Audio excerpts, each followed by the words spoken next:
Bismillahirrahmanirrahim. Assalamualaikum warahmatullahi wabarakatuh. Kami dari mahasiswa Universitas Negeri Alauddin Makassar.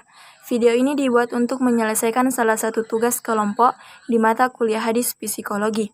Kami dari kelompok 6 terdiri dari 3 anggota yang masing-masing bekerja sama untuk memenuhi tugas ini. Jadi langsung saja, ini adalah video presentasi dari kami. Jiwa adalah yang diciptakan dan bukan merupakan bagian dari zat Allah Subhanahu wa Ta'ala.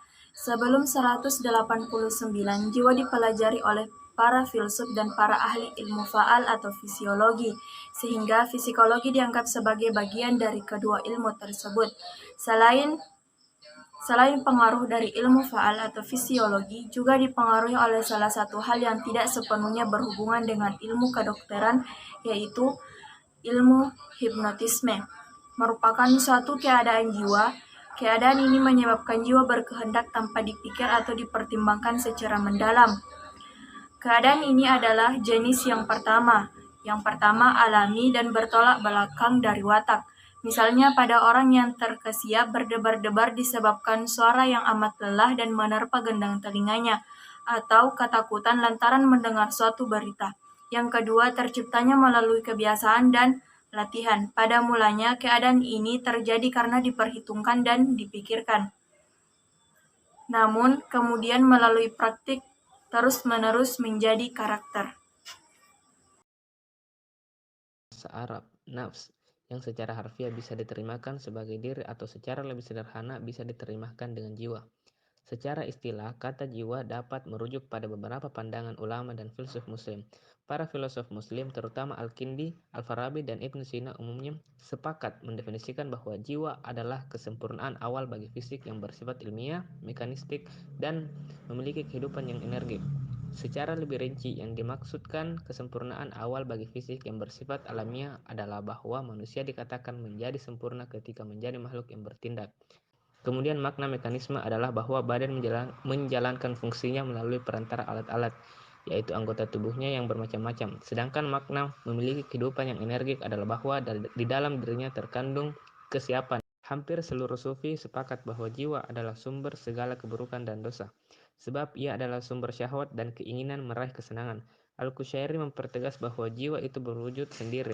Ia merupakan unsur halus yang dititipkan dalam raga manusia. Unsur halus ini merupakan tempat akhlak yang sakit. Jika diperhatikan dan penjelasannya tersebut, barangkali jiwa yang bermaksud kaum sufi lebih mengarah pada istilah hawa nafsu. Dalam hadis Rasulullah SAW ada beberapa penggunaan kata nafs atau jiwa dapat dikemukakan dalam beberapa bentuk. Di antaranya nafs dalam arti perasaan dan perilaku.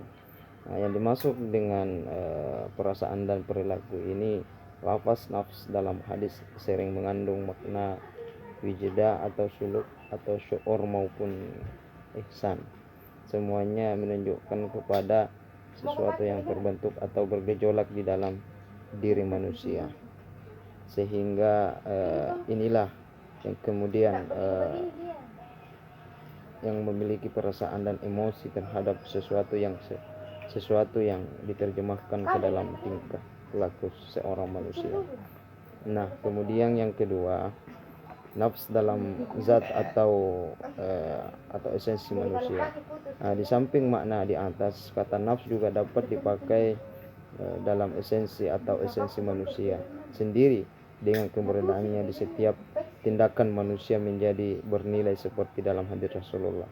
Kemudian yang ketiga, nafs dalam arti ruh manusia. Lafaz yang kebanyakan dipergunakan dalam makna ruh dalam hal ini dilihat dari beberapa hadis. Dari Abu bin Malik juga meriwayatkan hadis tentang jiwa. Kemudian dari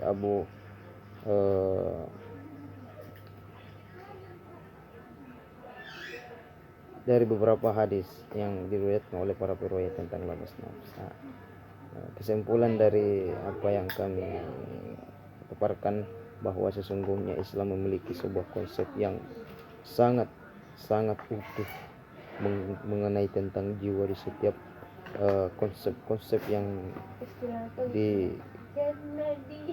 dikaji oleh para ulama ya, itu kemudian